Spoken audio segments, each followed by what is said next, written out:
7 pro tips to write science exams. जी हाँ, यानी 7 ऐसे टिप्स के बारे में आज बात करने वाले हैं जहां पे आपको एक्स्ट्रा कोई एफर्ट नहीं मारना है, बस आपको कुछ 7 बातों का ध्यान रखना है एग्जाम लिखते वक्त, और ये आपके 3 से लेकर 4 नंबर ऑटोमेटिकली बढ़ा देगा एक्स्ट्रा किसी बिना एफर्ट के। तो आज के इस वीडियो में 7 प्रूवन टेक्निक जिनको मैं खुद यूज कर चुका हूं और 15-16 साल से ऑफलाइन के बच्चों को बता रहा हूं ताकि वो भी इसका इस्तेमाल करें, और इस्तेमाल करने के बाद उनके मार्क्स में 3 से लेकर 4 नंबर इंक्रीज हुए हैं बिना किसी एक्स्ट्रा एफर्ट के। तो चलिए शुरू करते हैं।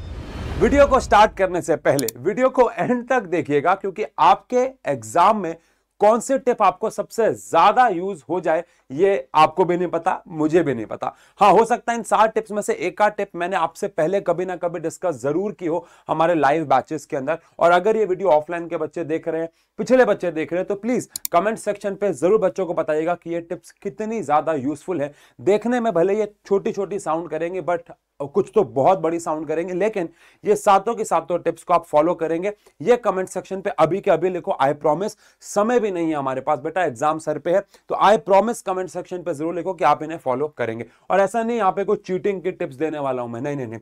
तो सबसे पहले टिप पे हम लोग चलते हैं। सबसे पहले टिप है यूज डायग्राम एंड इक्वेशंस।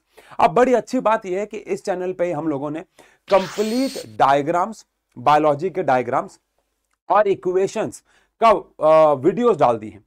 तो इस वाले टिप में आपको क्या ध्यान रखना है कि जब भी आप कोई आंसर लिखें, जैसे फॉर एग्जांपल आया formation of rainbow subjective question में, तो भैया वहां पर डायग्राम जरूर बना के आए। कोई भी क्वेश्चन पूछ रहा है कि let us see can we store copper spoon in zinc sulphate, अगर कोई रिएक्शन नहीं हो रही है तो ठीक है, लेकिन अगर ऐसे पूछा गया कि can we store zinc sulphate in sodium container, तो आंसर है नो। या कोई भी और सवाल जिसमें रिएक्शन इन्वॉल्व है कि explain why respiration is exothermic, तो नीचे रिएक्शन लिखे। Why beaker becomes hot whenever we add tuna in water, कोई भी सवाल आ जाए नीचे रिएक्शन जरूर लिखनी है, क्योंकि अगर आपने रिएक्शन लिखी होगी तो मार्क माय वर्ड्स, ऊपर की जो अंग्रेजी आपने लिखी है वो नोटिस ही नहीं होगी और वो कोई देखेगा भी नहीं, और अगर देख भी रहा है तो नीचे की इक्वेशन पे ही आपको पूरे मार्क्स मिल जाएंगे। ये ज्यादा से ज्यादा चांसेस हैं। तो इसलिए अगर आपको लगता है कि आपके आंसर में डायग्राम कोई बन सकता है तो डायग्राम बना के आए। इलेक्ट्रोलाइटिक रिफाइनिंग आया, डायग्राम बना के आओ। अगर आपको लगता है कि इक्वेशन इन्वॉल्व है तो इक्वेशन जरूर लिख के आए। मेरी बात को मान लेना प्लीज प्लीज, 15-16 साल की एक्सपीरियंस से बता रहा हूं, ऑफलाइन के बच्चे से सालों से इस्तेमाल करते आ रहे हैं कि भैया अगर इक्वेशन लिख सको तो बेस्ट है। रीजन भी क्योंकि इक्वेशन लिखने से ऊपर के लिखे हुए पे अक्सर निगाह कम जाती है और आपको पूरे मार्क्स मिलने के चांसेस बढ़ जाते हैं। सेकंड टिप पे अगर हम लोग आए तो आता है focus on units and rounding off. आप सभी ने अगर हमारे यहाँ के वन शॉट्स या लेक्चर देखे हैं, खासकर क्वेश्चन आंसर्स वाले, तो बहुत बार ऐसा हुआ है कि लाइव क्लास के अंदर आपने मुझे गुलाब के फूल दिए। क्यों? क्योंकि आपने यूनिट्स पे ध्यान नहीं दिया। यूनिट्स पे ध्यान देना बहुत जरूरी है। कभी कभार करंट मिली एम्पियर में होता है, हम उसको एम्पियर में लेके आते हैं, और सीबीएसई वाले बेटा बहुत चालाक है, वो वहां पे ऑप्शन में आपको मिली एम्पियर के हिसाब से भी आंसर देंगे। समझ रहे हो आप मैं क्या कहना चाह रहा हूं? तो यूनिट्स पे बहुत ज्यादा ध्यान देना है। किलो वॉट दे रखा होता है, कभी कभार बच्चा वॉट के रिस्पेक्ट से काम करके आता है, तो आपको यूनिट्स पे सबसे ज्यादा ध्यान देना है। एंड राउंडिंग ऑफ पे, राउंडिंग ऑफ के बारे में थोड़ी सी यहाँ पे लिखित में अगर मैं बात करना चाहूं, राउंडिंग ऑफ का मतलब क्या है? देखो, मान लेते हैं आपका कोई आंसर आया 2.394, अब आप उसे 2 डिजिट तक राउंड ऑफ करना चाहते हो, तो ऑब्वियसली बात है वो 2.39 ही होगा। लेकिन क्योंकि भैया इसका अगला नंबर जो है वो 5 से छोटा है, लेकिन अगर आता है 2.338, अब आप इसे 2 डिजिट तक राउंड ऑफ करके आना चाहते हो तो इसे 2.34 लिखोगे, क्योंकि अगला नंबर 5 से बड़ा है। और वहीं पे अगर 5 ही होता है तो आपको पता होगा इवन बना के आते हैं अगर वो ऑड है तो, और इवन है तो इवन ही रहने देते हैं। जैसे 2.345 है तो अगर नंबर 5 है तो ये इवन ही है, तो आप इसे इवन ही छोड़ दोगे। लेकिन अगर यहाँ पे 3 होता तो आप इसे एक ऐड करके इससे इवन बना के आते। इन शॉर्ट आपको क्या करना है, राउंडिंग ऑफ पे ध्यान देना है, क्योंकि राउंडिंग ऑफ से आपका आंसर वेरी करेगा। और कुछ टीचर्स आपको तब तक पूरे नंबर नहीं देंगे न्यूमेरिकल में जब तक आपका एग्जैक्ट आंसर मैच नहीं होगा। बहुत सारे टीचर ऐसे भी होते हैं जो थोड़े बहुत डेसिमल के प्लेस पे आपको नंबर दे देते हैं, बट यू नेवर नो कि आपके पेपर को चेक कौन कर रहा है। इसीलिए बेटा ध्यान रहे, चाहे सीबीएसई हो चाहे स्टेट बोर्ड हो, इन 2 चीजों का ध्यान जरूर रखिएगा। और अगली टिप हमारे पास आती है राइट गिवन डेटा इन न्यूमेरिकल्स। राइट गिवन डेटा इन न्यूमेरिकल्स का क्या मतलब है? देखो, राइट गिवन डेटा इन न्यूमेरिकल्स का मतलब है, लेट अस सपोज आप, इसके 2 फायदे होने वाले हैं। अगर आप गिवन डेटा को न्यूमेरिकल में लिखते हैं, इसके दो फायदे होने वाले हैं। पहला, अगर आपने डेटा लिखा और आपको आगे का क्वेश्चन नहीं आता तो आपको आधे नंबर मिलने के चांसेस बढ़ जाते हैं। टीचर कहता है फ्लो में ऑफिशियली आधा नंबर नहीं मिलना चाहिए, क्योंकि आपने सिर्फ गिवन लिखा है, कोई फॉर्मूला यूज भी नहीं लिखा है। बट फिर भी क्या होता है, कभी कभार टीचर फ्लो में कहता है कि हाँ यार इसने कुछ तो लिखा है तो आधा नंबर दे दो। ऐसा बेटा मैं भी एक पेपर चेक करने वाला, मतलब मैं भी पेपर चेक कर चुका हूं, बहुत करता था, अभी भी करता हूं। आप भी कॉमन सेंस लगाओ, कभी कभार फ्लो में आधा नंबर आपको मिल सकता है। तो एक फायदा तो ये कि आपको कहीं ना कहीं हाफ नंबर मिल जाएगा अगर आपने गिवन लिखा तो। लेकिन सेकंड, इसका जो मेजर फायदा है, इस फायदे के लिए मैं यहां पे नहीं लेके आया इसको। बहुत बार ऐसा होता है कि एक एवरेज स्टूडेंट को क्वेश्चन पढ़ने के बाद ये समझ में नहीं आता कि न्यूमेरिकल कौन सा लगाना है, नहीं आता है समझ में। तो जब वो गिवन, चाहे वो लाइट चैप्टर हो, चाहे वो इलेक्ट्रिसिटी हो, चाहे वो ह्यूमन आई का वो वाला क्वेश्चन हो, आई वाला, अगर आप गिवन लिखते हो तो बहुत हद तक ऐसा होता है कि हमारी जो मेमोरी है, सबकॉन्शियस माइंड कह लो या जो मर्जी कह लो, उसको वो फॉर्मूला याद आता है जब लिखा होता है। लेट अस सपोज, चलो ऐसा करते हैं, एक छोटा सा एक्सपेरिमेंट करता हूं आपके साथ। राइट गिवन डेटा इन न्यूमेरिकल्स में मान लो आपके पास एक क्वेश्चन है और उस क्वेश्चन के अंदर आपको बोल रखा है कि भैया v जो है वो इतना है और r जो है वो इतना है, कुछ दे रखा है ना। अब आपको पावर निकालनी है, बहुत छोटा सा एग्जांपल दे रहा हूं। तो हो सकता है आपको फॉर्मूला याद ना हो, लेकिन अगर आप ऐसे लिखो कि आपको पावर निकालनी है, तो जैसे ही आप इन तीनों को देखो आपका दिमाग बोले अरे इसका तो फॉर्मूला होता है v स्क्वायर बाय r। और ऐसा एक बार नहीं, बहुत बार हुआ है। कितनी बार तो मेरे साथ अभी भी होता है, हमें क्वेश्चन करते हुए समझ में नहीं आ रहा होता कि हम फॉर्मूला कौन सा लगाएं, लेकिन जैसे हम लोग गिवन डेटा लिखते हैं हमें फॉर्मूला याद आ जाता है खट से कि हाँ यार ये वाला फॉर्मूला लगेगा, और हम फ्लो में आ जाते हैं। ये बात प्लीज बेटा थोड़ा ध्यान रखिएगा, बहुत काम आने वाली चीज है आपके लिए। सेकंड की अगर मैं बात करूं, do MCQs in first 15 minutes. अब ये बहुत कॉन्ट्रोवर्शियल बात है, क्योंकि जब आपको पहले 15 मिनट मिलते हैं, इस पर थोड़ा ध्यान देना है। पहले जो 15 मिनट मिलते हैं ये बहुत कॉन्ट्रोवर्शियल बात है। पहले के 15 मिनट्स के अंदर, पहले के 15 मिनट के अंदर मोस्ट ऑफ द टीचर्स आपको यही कहेंगे कि क्वेश्चन पेपर पढ़ लो पूरा, क्योंकि आपको आंसर शीट पे कोई लिखने की अनुमति तो है नहीं, और जो कि बिल्कुल सही तरीका भी है। लेकिन मुझे लगता है कि इससे ज्यादा बेहतर एक और चीज है 15 मिनट में करने के लिए, वो है एमसीक्यूज। देखो सुनने वाली बात, पूरा पेपर पढ़ने का फायदा क्या है मैं बताता हूं, लेकिन उससे ज्यादा फायदे हैं अगर आप सिर्फ एमसीक्यू सेक्शन पढ़ते हो, और नुकसान भी है अगर आप पूरा पेपर पढ़ते हो। बता रहा हूं कैसे, हर चीज को सुनना ध्यान से। अगर आप पूरा पेपर पढ़ते हो तो फायदा यह होगा कि आपको आइडिया हो जाएगा कि आपको कौन सा सेक्शन पहले करना है, कौन सा सेक्शन बाद में करना है, ये आइडिया हो जाएगा। या आपको ये भी आइडिया हो जाएगा कि पेपर बड़ा है या छोटा है। लेकिन पूरा पेपर आपको आता हो, ये दुनिया के 10% बच्चे भी नहीं होंगे जिसको पूरा पेपर आता होगा। आप एवरेज बच्चे अगर हो तो आप कहीं ना कहीं 2-4 क्वेश्चन में अटकोगे और आप घबरा जाओगे कि यार ये 2 क्वेश्चन तो मुझे नहीं आते हैं, अब क्या करूं मैं।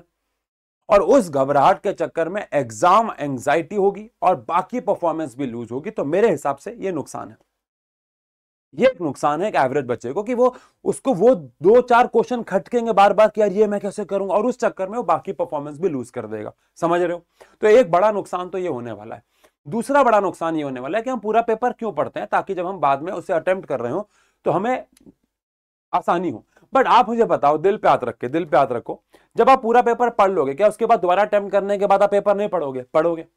तो फिर वो कहीं ना कहीं फायदा नहीं हुआ। तो इससे एक ही फायदा है कि आपको आइडिया मिल जाता है कि पेपर लेंदी है या पेपर इजीली हो जाएगा 2.5 घंटे, पौने 3 घंटे में, बिकॉज आपको 15-20 मिनट रिवीजन के लिए बचाने ही होंगे। ये मैंने हर बार बोला है।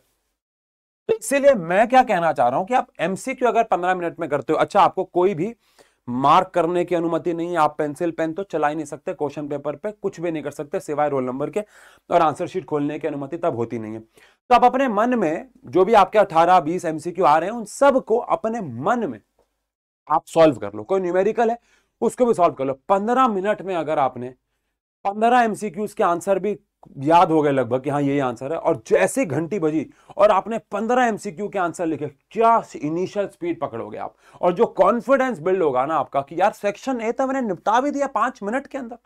यकीन मानो ये कॉन्फिडेंस एक नेक्स्ट लेवल कॉन्फिडेंस होने वाला है। तो इसीलिए मैं चाहूंगा कि आप पहले 15 मिनट के अंदर एमसीक्यूज पे ध्यान दें। ये एक बड़ी अच्छी टिप हो सकती है आपके लिए। चलो अगले टिप पे चलते हैं, और वो आती है don't leave question unanswered. Again ये एवरेज बच्चों के लिए सवाल है।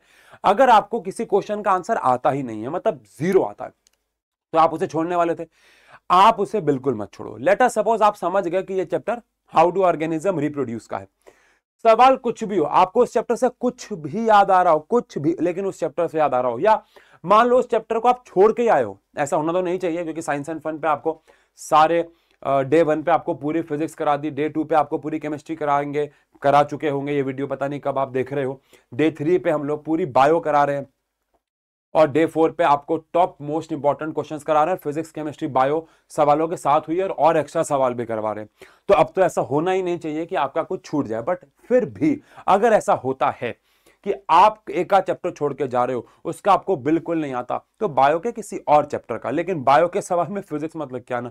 सर आप ऐसा क्यों बोल रहे हो? अगर आप कोई भी क्वेश्चन का आंसर अनआंसर छोड़ के आ रहे हो, तो वो तो ऑटोमेटिकली आप छोड़ने वाले थे, तो इनको लास्ट के लिए बचाओ, लास्ट, एकदम लास्ट के लिए बचाओ, बीच में मत करना ऐसा, टीचर इरिटेट ना हो जाए कि इसमें तो कुछ भी लिखा हुआ है, तो आपकी एक इमेज बिल्ड हो जाएगी।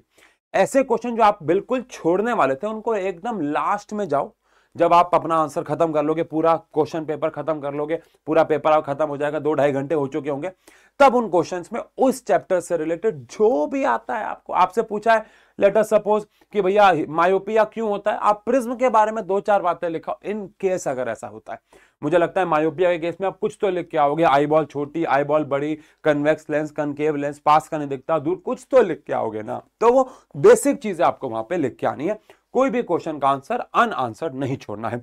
आखिरी की 2 टिप पे जाने से पहले मैं बताऊंगा कि साइंस एंड फन पे हम पूरी ईमानदारी से 15-16 साल के एक्सपीरियंस से हर एक चीज को डिटेल में पढ़ा रहे हैं, सुबह से लेकर शाम तक की लंबी मैराथन्स चल रही हैं, अगर आपने मिस कर दिया तो आप उसे रिकॉर्डेड फॉर्म में देख सकते हैं, और अभी भी काफी लाइव बची हो सकती हैं, डिपेंडिंग अपॉन कि आप ये वीडियो कब देख रहे हैं।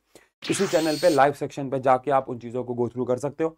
और एक और बात बताना चाहूंगा आखिरी की 2 टिप पे जाने से पहले, कि हम लोगों ने 11th एंड 12th का आशु घई, मैंने एक नया चैनल भी खोला है, यहाँ पे तो कंटेंट आएगा ही बहुत सारा 11th का, कॉमर्स वाले चैनल पे उशांक सर का कॉमर्स का आएगा, कॉमर्स एंड फन, तो अगर आप 10th के बाद कॉमर्स लेने का प्लान कर रहे हो तो कॉमर्स एंड फन को सब्सक्राइब कर लो, और अगर आप 10th के बाद साइंस लेने का प्लान कर रहे हो तो ये वाला चैनल तो आपको सब्सक्राइब रखना ही है, बिकॉज यहाँ पे 11th और 12th का बहुत सारा कंटेंट है और भी आएगा। लेकिन मैंने अपने लिए इंडिविजुअल एक और चैनल खोला है, आशु घई 11th एंड 12th, तो आप आशु घई 11th 12th सर्च करोगे तो भी आ जाएगा। जब तक आप ये वीडियो देख रहे हो क्या पता उसमें 100 के सब्सक्राइबर हो चुके हो, क्योंकि अभी बस 220 के सब्सक्राइबर बचे, अभी 10 दिन पहले हमने उस चैनल को खोला है, 11 के केमिस्ट्री का कंटेंट डाला था बच्चों के एग्जाम के लिए, बहुत यूजफुल कंटेंट उस चैनल पे आने वाला है, जल्दी जाओ। अगर हमने आपके लिए 10th में कुछ भी किया है तो जाओ उस चैनल को सब्सक्राइब करो, या फिर कॉमर्स वाले को करो, जो भी आप फील्ड में जाना चाहते हो, जल्दी करो, पहले मैं रुका हुआ हूं यहाँ। ईमानदारी ओपी, ईमानदारी ओपी, डिस्क्रिप्शन में भी लिंक है, सर्च करके भी जा सकते हो। ठीक है, वापस आना है लास्ट की 2 टिप्स पे, डन, ठीक है, ईमानदारी ओपी हो गई है, थैंक यू। अब आगे बढ़ते हैं सेकंड लास्ट टिप की तरफ, और वो है हमारे पास cut down on extra words. देखो ये कोई एसएसटी, या फिर ये एसएसटी तो चलो मैं फिर भी नहीं कहूंगा, ये कोई इंग्लिश या हिंदी का पेपर नहीं जहां पे आपको वर्ड्स लिमिट पे काम करना होता है। आप एक्स्ट्रा वर्ड्स को प्लीज कट डाउन करो। मान लो क्वेश्चन में पूछा हुआ है कि बताओ what do you mean by refraction, तो सीधा शुरू कर देंगे, है ना, या ऐसा होता है ना कभी कभार, a children is, a child is, a children, वाह English, a child is this this this, और आप उसी की अंग्रेजी को लिखते हो, a child on the park is going, because अबे वो इंग्लिश में करते हैं, वो हिंदी में करते हैं, वो लैंग्वेज सब्जेक्ट में करते हैं। आपको यहाँ पे वर्ड्स को कट डाउन करना है, जो भी अननेसेसरी वर्ड्स हैं उनको कट डाउन करो। इसकी बेस्ट टेक्निक क्या है, अगर आपके पास अभी भी 2-4 दिन बचे हैं पेपर में, 1 या 2 दिन बचे होंगे मेरे हिसाब से, तो अगर आप इस वीडियो को अभी देख रहे हो तो प्लीज आप एक सैंपल पेपर जब भी कर रहे हो तो अपने एक प्लानिंग करो, मतलब जब भी आप आंसर लिख रहे हो कम से कम 10 सेकेंड सीधा लिखना मत शुरू करो, कम से कम 10 सेकंड लगाओ, उसको अपने मन में दोहराओ उस क्वेश्चन के आंसर को, और फिर उसको लिखना शुरू करो। इससे क्या होगा, आप खुद समझ जाओगे कि मैं क्या एक्स्ट्रा वर्ड्स लिख रहा था। आपने नोटिस किया होगा जब आप किसी को ऑडियो भेजते हो, नोटिस किया होगा, तो आप बहुत ज्यादा बोल देते हो, लेकिन जब आप टेक्स्ट लिखते हो तो बहुत ज्यादा नहीं बोलते, क्योंकि टेक्स्ट धीरे धीरे लिखते हैं, उसको हम सोच भी रहे होते हैं। तो अगर आप उसको ही एक बार मन में और सोच के टेक्स्ट भेजोगे तो और शॉर्ट हो जाएगा, और आपको कट, क्योंकि बेटा पेपर 2.5 घंटे में खत्म करना है, करना है, करना है, करना है, करना है, आधा घंटा बचाना है, बचाना है, बचाना है, बचाना है, बचाना है, ताकि हम आधे घंटे में हमारे पूरे पेपर को रिवाइज कर सके। बच्चों ये रिक्वेस्ट है आप सबसे। इसके बाद ये वाली बात तो होती है बड़ी इंपॉर्टेंट, और इसी से मिलती जुलती लेकिन थोड़ी अलग है, वो है use short and clear sentences. आपसे कोई, देखो मैं यहां पे इसी के अंदर एक और टिप ऐड करना चाहूंगा जो कि बड़ी जरूरी टिप है, और वो है उतना ही लिखो जितना मांगा है, उतना जितना मांगा है। कई बार रीजन पूछा ही नहीं होता। सिर्फ जैसे बहुत बार ऐसा होता है कि सवाल पूछा होता है कि बताओ एमसीक्यू में अगर आया तो वो तुम्हारा तो रीजन है ही नहीं। मान लो क्वेश्चन आता है कि लेट अस सपोज क्वेश्चन आता है जिसका रीजन आपको देने का मन कर रहा है बट रीजन वहां पूछा ही नहीं है। लेट अस सपोज पूछा है कि भैया इनमें से कौन सा मेटल उसको डिस्प्लेस कर देगा, तो आपको बस ये पूछा है एक नंबर में, तो आंसर है एक्स डिस्प्लेस कर देगा वाई को। बट आप लिखते हो एक्स डिस्प्लेस कर देगा वाई को क्योंकि वो ज्यादा रिएक्टिव है, जरूरत ही नहीं थी। तो आपको शॉर्ट आंसर लिखना है लेकिन क्लियर आंसर लिखना है, क्लियर सेंटेंस होना चाहिए आपका, और जितना पूछा हो उतना ही लिखना है, ये बात जरूरी है। बाकी कुछ एक्स्ट्रा टिप्स जो कि इस टिप में प्रो टिप्स में नहीं आती, जो बहुत बेसिक टिप्स आपको सबको पता है, और वो है सीक्वेंस फॉलो करने की ट्राई करें। नहीं हो पाता तो एटलीस्ट सेक्शंस को फॉलो करना ट्राई करें, और अगर सेक्शन को भी फॉलो नहीं कर सकते हो, इतना बुरा हाल चल रहा है, तो कोई बात नहीं, पहले आप जो सवाल आते हैं उनको सबसे अच्छे से बनाओ और जो नहीं आते उनको बाद के लिए छोड़ दो। बट अगर आपको लगता है कि आपकी इतनी अच्छी तैयारी है कि आपको 90% पेपर आता ही होगा, तो आप सीक्वेंस को फॉलो करो, और जो क्वेश्चन आपको अभी नहीं आता है उसके लिए जगह छोड़, क्योंकि सीक्वेंस फॉलो करोगे तो टीचर थोड़ा ज्यादा इंप्रेस होता है। बाकी लोड नहीं लेनी है ज्यादा कि सीक्वेंस ही फॉलो करना होगा, उस चक्कर में एक और एंजाइटी पे आ जाओ, नहीं, जरूरी नहीं है। करोगे तो अच्छी बात है, नहीं करोगे तो भी चलेगा, ठीक है। उसी पेन से काम करो जिस पेन से आप प्रैक्टिस कर रहे हो, मेरी रिक्वेस्ट है। जिस पेन से अभी आप 2-4 दिन में प्रैक्टिस कर रहे हो, तो ऐसा मत करना कि बोर्ड का पेपर है मैं एक स्पेशल प्रकार का पेन लेके जाऊंगा, ऐसा बिल्कुल भी नहीं है। जो पेन से आप लिखने की आदत डाल चुके हो वही पेन से करो, ये सबसे बड़ी टिप होनी चाहिए। साफ साफ काम करो, पेपर ही आपकी रिप्रेजेंटेशन है, और पेपर आने के बाद जब आप पेपर दे रहे हो उस दौरान आपका फोकस, जब आप सेंटर पर चले जाओ, फोकस बहुत ज्यादा होना चाहिए। एग्जाम एंजाइटी नहीं होनी चाहिए। एग्जाम एंजाइटी को दूर करने के लिए मैंने एक प्रॉपर वीडियो बनाई थी साइंस एंड फन मोटिवेशन पे, एग्जाम एंजाइटी को कैसे दूर करें। अगर नहीं देखी तो आप देख सकते हो, यहाँ पे मैं उसका थंबनेल भी लगा रहा हूं अगर देखना चाहो तो। लेकिन उस पूरे वीडियो, क्योंकि अगर आपका भी टाइम वेस्ट ना हो, तो मैं एक छोटी सी बात उस वीडियो के रिगार्डिंग आपको बताना चाहूंगा कि एग्जाम एंजाइटी जब भी हो रही हो तो बस 10 सेकंड की लंबी सांस लो और सोचो कि क्या 5 साल बाद, आफ्टर 5 ईयर्स, ये पेपर जो है मुझे बहुत ज्यादा मैटर करेगा क्या। तो मैं छोटी सी बात करूंगा, इस वीडियो खत्म करूंगा। अगर ये आपका जीवन है ना, तो ये आपका बोर्ड का पेपर है, लिटरली बता रहा हूं मैं आपको। मैं ये नहीं कह रहा पढ़ाई मत करो, एफर्ट अपने 100% मारो, लेकिन उसको अपने जीवन से इतने बड़े पार्ट पे कनेक्ट मत करो। ये आप, एनवी सर ने बड़ी गहरी बात बोली थी, बेटा अगर आप नंबर अच्छे नहीं लेके आते हो तो वो फेलियर नहीं है, वो संघर्ष है आपका, है ना। उसमें दुखी नहीं होना है, वो आपका संघर्ष है। दुखी कब होना होता है, जो चीज आपके कंट्रोल में थी आपने उस पर एफर्ट नहीं मारा, या फिर आपके कंट्रोल में ही नहीं थी। पर अगर आपने अपना अपना 100% एफर्ट मारा लेकिन फिर भी नंबर नहीं आया, तो वो एक संघर्ष है, और जीवन में वो कहीं ना कहीं काम आ जाएगा बेटा। लेकिन अगर अब मैं ये बोलूं ये आपका जीवन है, तो ये बोर्ड का एग्जाम है। आप अपने माँ बाप को अगर देखोगे, अपने आप को अगर देखोगे, तो बहुत ज्यादा मैटर नहीं कर रहे हैं बोर्ड के मार्क्स, करते हैं, लेकिन उसको जीवन मत बना लो, उससे ऐसे बहुत बड़ी एंजाइटी में मत आ जाओ। अपना एफर्ट मारो, अपना एफर्ट मारो, हम सबसे अच्छा अपना एफर्ट मारेंगे, अच्छे नंबर लाएंगे। बाकी सभी को जाते जाते मैं कहना चाहूंगा बेस्ट ऑफ लक। और अरे ये पीपीटी का रंग बदल गया, कोई बात नहीं, थोड़ा बहुत बेस्ट ऑफ लक नजर आ रहा होगा आपको, मैं यहां लिख देता हूं बेटा ये लो, क्योंकि भैया वैसे मैं ये मानता हूं कि भैया जिसके पास अपना तैयारी होती है उसको लक की जरूरत नहीं होती, जिसके पास तैयारी होती है उसको लक की जरूरत नहीं होती है। बाकी 80-20 रूल, जो कि मोस्ट अवेटेड रूल हमारा माना जाता है, 80-20 रूल में आना मत भूलिएगा। और जो कि हम पेपर के दिन सुबह 4 बजे लेते हैं। बाकी सभी को आपके एग्जाम्स के लिए best of luck. I hope आप अपने माँ बाप का नाम रोशन करें, चाहे मार्क्स लाके, चाहे जीवन में कैसे भी, लेकिन हम सब करेंगे जरूर। Love you.